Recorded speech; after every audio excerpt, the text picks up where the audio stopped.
మహారాష్ట్రను విభజించాలని ప్రయత్నిస్తున్న విచ్ఛిన్నకరులను తరిమికొట్టాలని జనసేన అధ్యక్షుడు పవన్ కళ్యాణ్ అన్నారు.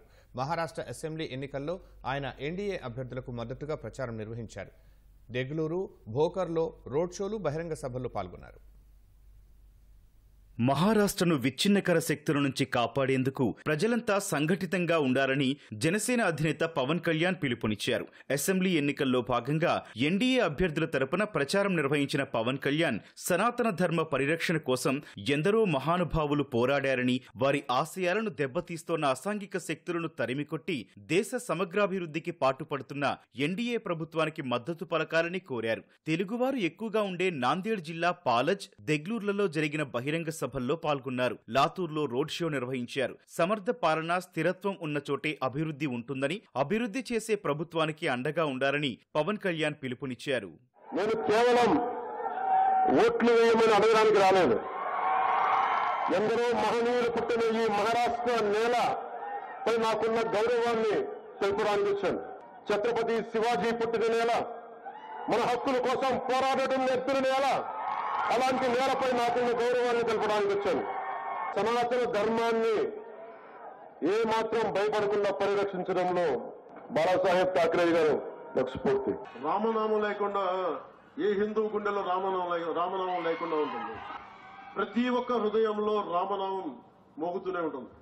మీరు బలంగా అనుకుంటే నా దేశం కోసం నిలబడాలి, మన సనాతన ధర్మం కోసం నిలబడాలి, పోరాడాలి, అది ఇక్కడ తీసుకొచ్చింది.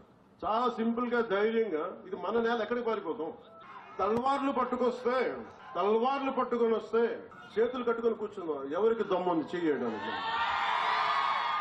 ప్రపంచ ఆర్థిక శక్తిగా భారత్ ఎదిగేందుకు మహారాష్ట్ర కీలకంగా మారనుందన్న పవన్, దీనికోసం ఎన్డీఏ ప్రభుత్వం గొప్ప కార్యక్రమాలు చేపడుతోందని వివరించారు. విడిపోయి మన అస్తిత్వాన్ని ప్రమాదంలో నెట్టుకోవద్దని ఆయన పిలుపునిచ్చారు. సనాతన ధర్మాన్ని పరిరక్షించేందుకు కృషి చేసిన సాధువులను కాంగ్రెస్ హయాంలో చంపేశారని ఆవేదన వెలిబుచ్చారు. ఛత్రపతి శివాజీ స్ఫూర్తిని మోదీ ముందుకు తీసుకెళ్తున్నారన్నారు.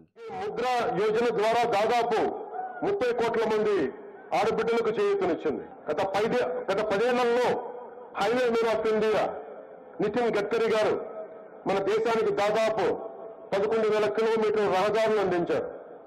మహారాష్ట్రలోనే నాగ్పూర్ నుండి తానే వరకు 701 కిలోమీటర్ల సమృద్ధి మహామార్గం నిర్మించారు. ఇది మహారాష్ట్ర నవనిర్మాణంలో కీలక ఘట్టం. 2028 లోపు మహారాష్ట్రను 1,00,000 కోట్ల ఆర్థిక వ్యవస్థగా తీర్చిదిద్దేందుకు ఇలాంటి ఇంకెన్నో గొప్ప అభివృద్ధి కార్యక్రమాలు చేపడుతున్నారు. భారతదేశాన్ని 5 లక్షల ట్రిలియన్ల జీడీపీతో ప్రపంచంలోనే 3వ అతిపెద్ద ఆర్థిక వ్యవస్థగా మార్చడంలో మహారాష్ట్ర కీలక పాత్ర పోషించబోతుంది.